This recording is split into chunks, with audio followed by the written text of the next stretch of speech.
Hello. Hello. जी अच्छा, हम नीरज, बिहारी सोच न्यूज। बहुत बहुत धन्यवाद बा भाई, बोलिए क्या बात है। कहनिया कि एगो आरती न्यूज बड़ुए, एगो गंगा न्यूज बड़ुए।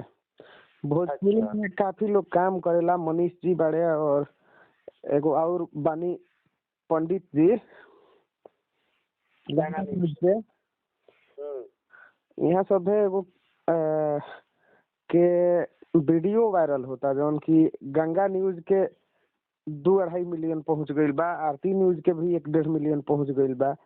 अच्छा। यहाँ सब है डायरेक्ट एगो लड़की के माने अंग देखावा तनी जा, ऊपर के अंग। लड़की कौन है? सोनम पांडे कुछ करके नाम बड़ुए। पांडे। हम्म। हम्म, फानी लाल यादव के गाना में वो हीरोइन के रोल कैले भी है। अच्छा। हीरोइन बनती है। पूरा वीडियो मिलल है कि ना?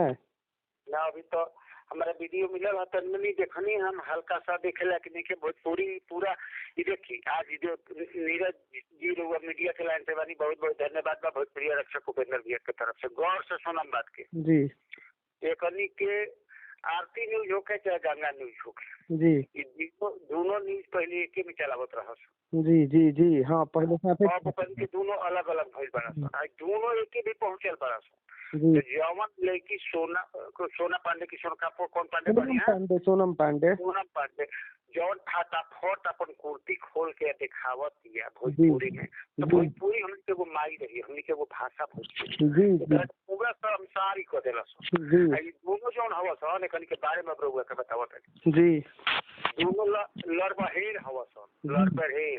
एकनी के भोजपुरी समाज से सीखे के होके, एकनी के देखिए मनुष्य के प्रकृति में जन्म बा तो जीव है जून जी दोनों बचा दे देखिए। एकनी के दोनों चोख बा जी। आरती न्यूज होके चाहे गंगा न्यूज हो जी, एकनी के जीव है जून जी दोनों चोख बा। भोजपुरी समाज में हम पूरा बढ़िया से जाए करी के नो भाईलू हमारा सामने तो कोनो भाईलू नहीं थे करी के जानता नहीं उपेंद्र चा। हाँ बोली। कुछ दिन पहले हाँ गंगा न्यूज वाला कहले रहे आरती न्यूज वाला के मनीषवा के माटी में मिल जाये लेकिन साथे ना आई जा। दोनों अपना में जानता नहीं परपरिया खेले गई बस हो जा अपना में एकनी के से साबित होता। पूरा भोजपुरिया समाज के बात के जानता, पूरा वीडियो देख रहे हुई। एक मतलब दोनों दोगला के चोदल हवा सब हमारा बिल्कुल खोल के बताओ। और इंसान के चोदल हवा सब दोगला को जो